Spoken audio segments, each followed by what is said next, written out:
की शुरुआत करेंगे। भजनलाल कैबिनेट की बैठक में कई अहम फैसलों पर मोहर लगी है, जिसमें कोचिंग सेंटर के नियंत्रण के लिए विधेयक लाएगी सरकार। Rajasthan coaching centre control and regulating act सरकार लाएगी। भजनलाल कैबिनेट ने बिल को मंजूरी दे दी है, मोहर लगा दी है। 50 से ज्यादा स्टूडेंट वाली कोचिंग पर यह कानून लागू होगा। केंद्र की गाइडलाइंस के दायरे में तैयार किया गया है विधेयक। दरअसल राजस्थान कौशल नीति 2025 को भजनलाल कैबिनेट ने मंजूरी दे दी है। बेरोजगारों के मुद्दे पर कैबिनेट में मंथन हुआ है। युवा शक्ति को सकारात्मक दिशा में ले जाने पर फोकस रहेगा सरकार का, यह भी साफ किया गया। आरक्षण को लेकर बोले हैं जोगाराम पटेल, समाज के हर वर्ग को अवसर देना चाहते हैं हम, इसीलिए राजस्थान कौशल नीति 2025 को मंजूरी दी है। पेयजल पर सरकार का विशेष फोकस है। साथ ही कहा कि ग्रीन इंफ्रा को 77.64 हेक्टेयर जमीन आवंटन को मंजूरी दी है।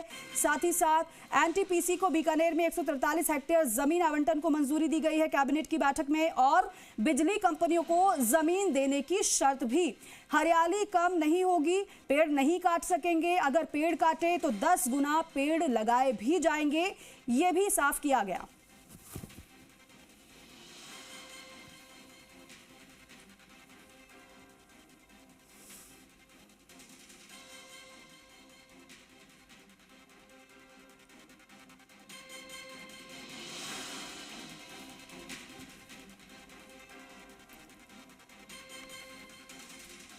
और देखिए, भजनलाल कैबिनेट की बैठक संपन्न हुई। ब्रीफिंग का इंतजार किया जा रहा था और ब्रीफिंग जब हुई तो जोगराम पटेल की तरफ से बताया गया। साथ में deputy CM doctor Premchand Bairwa भी उनके साथ मौजूद थे। उन्होंने मुख्य बातें इस कैबिनेट बैठक की बताई और ये भी कहा कि फोकस सरकार का किस विषय पर रहा है, जिस पर मंथन हुआ उस बात को भी जाहिर किया। बिजली कंपनियों को जमीन देने की शर्त की बात यहां पर कही। हरियाली कम नहीं होगी, पेड़ नहीं काटे जाएंगे, पेड़ नहीं काट सकेंगे, और अगर ऐसा होता है, अगर पेड़ काटे तो 10 गुना पेड़ लगाए भी जाएंगे। ब्यूरो चीफ शशि मोहन शर्मा हमारे साथ फोन लाइन पर हैं। शशि मोहन, क्योंकि इस बात का अंदेशा था ही, क्योंकि इससे पहले जब आप जुड़े थे आपने बताया भी था कि इस तरीके से फोकस सरकार का रहेगा। कैबिनेट की बैठक के बाद जब ब्रीफिंग हुई तो अमूमन वही निकला है, लेकिन बड़ी बात यह भी है कि स्टूडेंट्स पर, रोजगार पर, हरियालो राजस्थान की थीम पर जो अभियान चलाया गया था उस पर खास फोकस सरकार का है। बिल्कुल, सरकार का फोकस पहले प्रदेश की श्रम शक्ति पर है, युवाओं पर है। देखिए, युवा किसी भी प्रदेश की, देश की धरोहर होते हैं, समय काल कोई सा भी हो, और इसीलिए पहले युवाओं में आत्महत्या की जो प्रवृत्ति कुछ जगह आ गई है कोचिंग के प्रेशर से, उसको रोकने का प्रयास सरकार की तरफ से। इसके लिए जो Rajasthan coaching centre control and regulating act लाया जाएगा, और इसके साथ में कौशल नीति 2025 तैयार की गई है। ये कौशल नीति कहती है कि प्रदेश की जो श्रम शक्ति है उसको बेहतर तरीके से तैयार किया जाए, तकनीकी तरीके से तैयार किया जाए, और इंडस्ट्री की जो डिमांड है उसके हिसाब से तैयार किया जाए। इन सभी प्रावधानों को देखते हुए सरकार का फोकस युवा शक्ति पर है। इसके साथ आता है ऊर्जा जरूरत। किसी भी प्रदेश की अगर सेल्फ डिपेंडेंसी हो जाती है, सेल्फ सफिशिएंट ऊर्जा कोई उत्पादन करता है, तो उस राज्य में उद्योग भी आते हैं, उस राज्य में लोगों का जीवन स्तर भी सुधरता है, और उस राज्य में लोग इन्वेस्टमेंट के लिए भी आते हैं। तो ऐसी सूरत में उद्योगों को बिजली मिले, घरेलू बिजली अच्छी मात्रा में मिले, पर्याप्त मात्रा में मिले, और सही दाम पर मिले, निर्बाध तरीके से मिले। इसके लिए कई कंपनियों को जो सोलर एनर्जी के एमओयू हुए थे उनमें जमीन अलॉटमेंट के भी प्रावधान किए गए। इसमें एनटीपीसी भी शामिल है, नेशनल थर्मल पावर कॉर्पोरेशन जो है, और ग्रीन एनर्जी भी शामिल है। एक महत्वपूर्ण बात आप देखिए कि जो जमीन आवंटन की शर्तें हैं उसमें जिक्र किया गया है कि पेड़ नहीं काटे जाएंगे। खासतौर से खेजड़ी और रोहिड़ा का पेड़ जो पश्चिमी राजस्थान में बहुतायत में है। खेजड़ी राज्य वृक्ष है और रोहिड़ा का फूल जो है वो राज्य पुष्प है। ऐसी सूरत में दोनों को ही सरकार का फोकस रहेगा बचाने का। अगर कहीं पर पेड़ काटने की जरूरत पड़ती है तो एक की जगह 10 पेड़ लगाए जाएं, ऐसे प्रावधान किए गए हैं। हाँ, कई बार ये सवाल उठते हैं कि क्या ये प्रावधान लागू होते हैं नहीं। इसको लेकर अभी तो कम से कम मंत्री जोगाराम पटेल ने यही मंशा जताई है कि सरकार इसको केवल कागजी स्तर तक नहीं रखेगी, बल्कि प्रैक्टिकल तौर पर ये जांचेगी कि जो काम कहा गया था पेड़ लगाने के संदर्भ में वो पूरी तरह से हो रहा है या नहीं। और कुछ जो ग्रेच्युटी को लेकर नियम थे वो भी आज तैयार किए गए। ठीक है शशि मोहन शर्मा, बहुत शुक्रिया आपका इस पूरी बातचीत के लिए, पूरी जानकारी के लिए।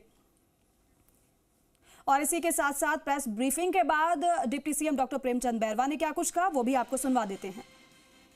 The Rajasthan coaching centre control and regulation bill 2025 प्रदेश में संचालित कोचिंग केंद्रों पर प्रभावी नियंत्रण और इनमें पढ़ रहे विद्यार्थियों की मानसिक बल व सुरक्षा प्रदान करने के उद्देश्य से आज मंत्रिमंडल की बैठक में the Rajasthan coaching centre control and regulation bill 2025 के प्रस्ताव पर स्वीकृति प्रदान की गई है। इस विधेयक में के द्वारा 50 या 50 से अधिक अध्ययनरत विद्यार्थियों वाले कोचिंग सेंटर को कानूनी दायरे में लाया जाएगा एवं साथ ही छात्रों के लिए सुरक्षित, अनुशासित एवं अनुकूल वातावरण उपलब्ध कराया जाएगा। ये विधेयक केंद्र सरकार द्वारा जारी दिशा निर्देशों, राज्य की परिस्थिति को ध्यान में रखते हुए विभिन्न स्टेक होल्डर के साथ विचार विमर्श के अनुसार तैयार किया गया है। एक ग्रेजुएटी का लाभ 1 जनवरी 2024 से दे राज्य बजट वर्ष 2025-26 की घोषणा को पूरा करते हुए अब राज्य सरकार के कर्मचारियों को केंद्र सरकार के अनुरूप ही 1 जनवरी से बढ़ी हुई ग्रेजुएटी का लाभ दे होगा। इस प्रस्ताव को आज मंत्रिमंडल द्वारा अनुमोदित किया गया। इस संबंध में राजस्थान सिविल सेवा पेंशन नियम 1996 में संशोधन की गति 11 सितंबर को जारी अधिसूचना दिनांक 1 जनवरी 2024 से प्रभावी मानी जाएगी। उल्लेखनीय है कि राज्य सरकार ने पूर्व में ही केंद्र सरकार के अनुरूप रिटायरमेंट ग्रेजुएटी अथवा डेथ ग्रेजुएटी की अधिकतम सीमा 20 लाख से बढ़ाकर 25 लाख कर दी गई।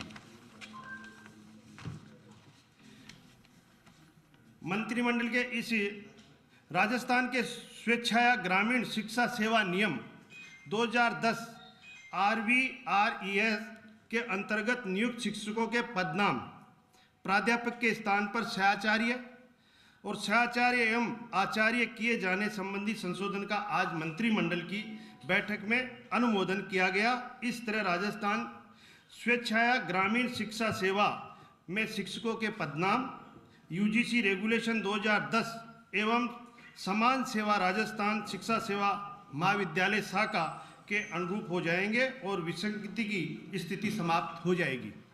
राजस्थान जिला ग्रेजुएट सेवा 1980 को विलोपित करने की स्वीकृति भी मंत्रिमंडल द्वारा दी गई है। जनशक्ति एवं गजेटियर विभाग वर्ष 2007 से समाप्त हो जाने के बाद इस सेवा नियम की आवश्यकता नहीं रह गई थी।